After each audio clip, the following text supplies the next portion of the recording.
हज़रत अबूबा खौलानी रज़ी अल्लाह अन्हा से रिवायत है, ये वो सहाबी हैं जिन्होंने रसूल अल्लाह सल्लल्लाहु अलैहि वसल्लम के साथ दोनों क़िबलों की तरफ नमाज पढ़ी है।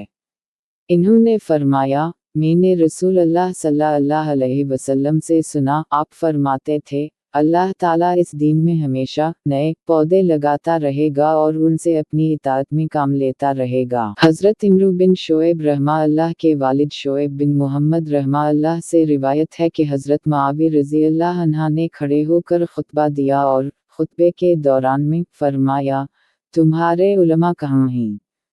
तुम्हारे उलमा कहाँ हैं? मैंने रसूल अल्लाह सल्लल्लाहु अलैहि वसल्लम से सुना है, आप फरमाते थे, क़ियामत कायम ना होगी मगर मेरी उम्मत की एक जमात लोगों पर गालिब रहेगी, इन्हें कोई परवाह नहीं होगी कि कोई उनको ज़लील व ख़वार करे या उनकी मदद करे। हज़रत सोबान रज़ी अल्लाह अन्हा से रिवायत है, रसूल अल्लाह सल्लल्लाहु अलैहि वसल्लम ने फरमाया, मेरी उम्मत की एक जमात हमेशा हक़ पर कायम रहेगी और इसकी मदद की जाती रहेगी, उनकी मुखालफत करने वाले इन्हें नुकसान नहीं पहुंचा सकेंगे, हत्ता कि अल्लाह ताला का हुक्म क़ियामत आ जाए। हज़रत जाबिर बिन अब्दुल्लाह रज़ी अल्लाह अन्हुमा से रिवायत है, इन्होंने फरमाया, हम नबी सल्लल्लाहु अलैहि वसल्लम की खिदमत में हाजिर थे, आप सल्लल्लाहु अलैहि वसल्लम ने एक ख़त खींचा, फिर इसकी दाएं तरफ 2 ख़त खींचे और बाएं तरफ भी 2 ख़त खींचे।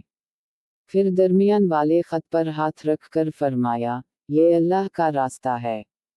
फिर ये आयत तिलावत फरमाई, वनहज़ा सर्राती मीमू सीनते क़ाफ़े ये मीम अलिफ़। और ये मेरा रास्ता है सीधा, लिहाजा उसकी पैरवी करो, और दूसरी राहों पर ना चलो, वरना वो तुम्हें इस अल्लाह की राह से दूर कर देंगी।